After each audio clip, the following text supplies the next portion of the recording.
So second property क्या है students? First property I hope कि आपको क्लियर हो गया होगा। सेकेंड प्रॉपर्टी है एनी टू रोज और कॉलम्स, मतलब अगर किसी भी डिटर्मिनेंट की दो रो ले लें हम या दो कॉलम्स ले लें, आर इंटरचेंज्ड, और केवल उन्हीं को इंटरचेंज करते हैं, the sign of the determinant changes. Suppose इसी एग्जांपल में आ जाते हैं हम। इस एग्जांपल में हम R1, ये R1 है, ये R2 है, ये R3 है, ये C1 है, ये C2 है, ये C3 है। ये मैंने आपको शायद पहले भी बता रखे हैं, फिर भी लिख देता हूँ। This is called R1, this is called R2, this is called R3, this is called C1, this is called C2, this is called C3। अगर आपने एक रो को सेम रखा और इन दोनों रो को क्या किया, R2 और R3 को इंटरचेंज कर दिया, मतलब 6, 7, 8 ऊपर आ गए और -1, 0, 5 नीचे आ गए, मतलब कोई से भी दो रो इंटरचेंज की या दो कॉलम्स इंटरचेंज किए, ठीक है, तो डिटर्मिनेंट का जो साइन है ना वो चेंज हो जाएगा। सपोज इस केस में इसको डिटर्मिनेंट को एक्सपेंड करने पर 8 आ रहा है, तो दो रो या दो कॉलम्स को इंटरचेंज करने के बाद जो डिटर्मिनेंट बनेगा उसको एक्सपेंड करने पर -8 आएगा। और अगर suppose earlier the result was -8, तो बाद में जो रिज़ल्ट आएगा वो 8 आएगा। साइन बिल्कुल रिवर्स होगा, ठीक है स्टूडेंट्स। अगर पहले रिज़ल्ट 6 आ रहा था तो इंटरचेंज करने के बाद दो रोज़ या दो कॉलम्स को इंटरचेंज करने के बाद रिज़ल्ट -6 आएगा। और अगर पहले रिज़ल्ट -6 आ रहा था तो इंटरचेंज करने के बाद रिज़ल्ट 6 आएगा। ये है सेकेंड प्रॉपर्टी। क्लियर है स्टूडेंट्स? थर्ड क्या है आपका? इफ़ एनी टू रोज और two columns of a determinant are identical. Identical समझते हैं आप students? Identical means exactly same, हूबहू एक जैसे।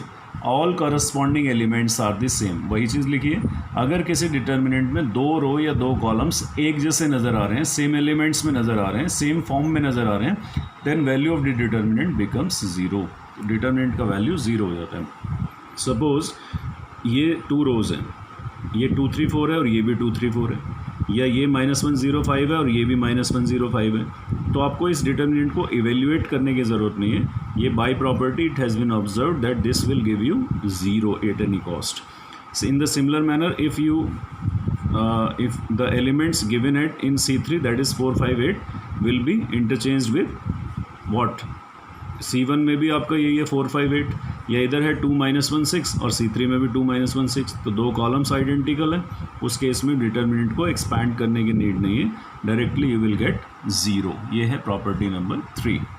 फोर्थ प्रॉपर्टी है if each element of a row, किसी एक रो के हर एलिमेंट को और अ कॉलम, और या किसी एक कॉलम के सारे एलिमेंट्स को is multiplied by a constant के। अगर किसी कांस्टेंट के से मल्टीप्लाई किया जाता है, लेट अस से 5 से किया जाता है, 4 से किया जाता है, then its value gets multiplied by K, तो इसकी वैल्यू भी के से मल्टीप्लाई हो जाएगी ऑटोमेटिकली। मान लीजिए मैंने इस R1 को क्या किया, इसके हर एलिमेंट को 5 से मल्टीप्लाई कर दिया, तो इसकी वैल्यू मान लो पूरे की सॉल्व कर कितनी आ रही है? 8 आ रही है पूरे की अब इस स्टेज पर, लेकिन हमने इसको 5 से मल्टीप्लाई कर दिया R1 को, ठीक है, तो क्या होगा? ये हो जाएगा 10, ये हो जाएगा 15, ये हो जाएगा 20। उसके बाद जो हम नए डिटर्मिनेंट को एक्सपैंड करेंगे आफ्टर मल्टीप्लाइंग R1 बाई 5, तो उसकी वैल्यू जो आएगी वो 8 तो पहले ही आ रही थी, वो भी 5 से मल्टीप्लाई हो जाएगी, 8 5 जा, बाद में इसको एक्सपेंड करने पर वैल्यू 40 आएगी। इसका मतलब जो इफ़ेक्ट R1, R2, R3 में या C1 या C2 या C3 में जो भी कांस्टेंट आप मल्टीप्लाई करेंगे, एक फ़िक्स कांस्टेंट, वही फ़िक्स कांस्टेंट ऑटोमेटिकली इसकी कांस्टेंट वैल्यू में मल्टीप्लाई होकर आपको रिजल्ट देगा। ये है प्रॉपर्टी नंबर 4। प्रॉपर्टी नंबर 5 क्या है स्टूडेंट्स? इफ़ सम और ऑल एलिमेंट्स ऑफ अ रो और a column of a determinant are expressed as the sum of two or more terms, then the determinant can be expressed as the sum of two or more determinants। क्या मतलब हुआ इसका students? मान लीजिए आपके पास कोई determinant इस तरह से, ये जैसे यहाँ पर है a प्लस लैम्डा 1, यहाँ पर है b प्लस लैम्डा 2, यहाँ पर है आपका c प्लस लैम्डा 3, यहाँ पर है x, यहाँ पर y, यहाँ पर z, यहाँ पर 1, यहाँ पर 2, यहाँ पर 3। तो आप क्या देख रहे हैं इसके अंदर कि जो R1 है उसके अंदर ऑलरेडी सम की फॉर्म है, यही आपके इसमें लिखा हुआ है प्रॉपर्टी में। या तो ये चीज़ आपको कहाँ मिलेगी, रो में मिलेगी, और यही चीज़ कहाँ मिलेगी आपको, कॉलम में मिलेगी। अगर सम की फॉर्म में एलिमेंट्स हैं तो आप इनको दो डिटर्मिनेंट्स में कि सम की फॉर्म में एक्सप्रेस कर सकते हैं। जैसे फर्स्ट डिटर्मिनेंट में तो आ जाएगा a x1 b y2 c z3, फिर बीच में प्लस आएगा। सेकेंड डिटर्मिनेंट ओपन हो जाएगा, alpha lambda 1 lambda 2 lambda 3 x y z 1 2 3। मतलब ये जो सम है ये ऑटोमेटिकली ये फर्स्ट डिटर्मिनेंट में आ जाएंगे सारे एलिमेंट्स, ठीक है। बाकी R2 R3 सेम रहेगा, और ये वाले जो एलिमेंट्स हैं वो ऑटोमेटिकली सेकेंड डिटर्मिनेंट में आ जाएंगे, R1 R2 और R3 सेम रहेगा। ये है प्रॉपर्टी नंबर 5। इसी तरह से प्रॉपर्टी नंबर 6 भी देख लीजिए। If to each element of any row और column of a determinant, right, the equimultiples of corresponding elements of other two rows or columns are added, then value of the determinant remains the same. That is, simple problem में भी मैंने लिख दिया इसको simple भाषा में, the value of determinant remains same। इसको याद कर लीजिए बस आप, डिटर्मिनेंट का वैल्यू वही रहेगा if we apply the operation ri approaches to are I plus के आर जे। ऐसे ऑपरेशंस आपने 3.4 में किए होंगे स्टूडेंट्स, जहां आपने किसी एक मैट्रिक्स ए का या बी का आपने क्या निकालना सीखा है, सी डी ई का क्या निकालना सीखा था, इन्वर्स निकालना सीखा था। किसकी मदद से, एलिमेंट्री ट्रांसफॉर्मेशन की मदद से।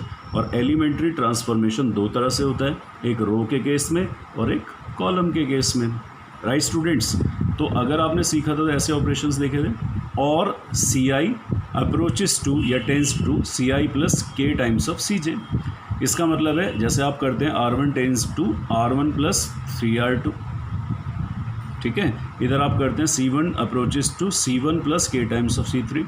तो ऐसा कोई भी आप ऑपरेशन करते हैं तो वो जो सम होगा उसमें डिटर्मिनेंट का वैल्यू सेम ही आएगा। मतलब आपने एक तो डिटर्मिनेंट ये ले रखा है और इसी पर आपने ये ऑपरेशन किया है या ये ऑपरेशन किया, इसे एक्सपेंड करो और ऑपरेशन करने के बाद एक्सपेंड करो, तो डिटर्मिनेंट की वैल्यू में कोई भी चेंज नहीं आएगा। जो वैल्यू कॉन्स्टेंटली पहले थी वही वैल्यू कॉन्स्टेंटली बाद में भी रहेगी। ये है 6 की 6 प्रॉपर्टीज़, राइट स्टूडेंट्स। इनको आपको बहुत अच्छे से नॉट ओनली लर्न, आपको इसे बहुत अच्छे से क्लियर करना है। और मैंने वही एग्जांपल देकर आपको बताया सच दैट कि जब हम एक्सरसाइज करें तो आपको सारी चीज़ पहले से आती हो स्टूडेंट्स, ताकि बाद में आपको ज़्यादा प्रॉब्लम्स न हो।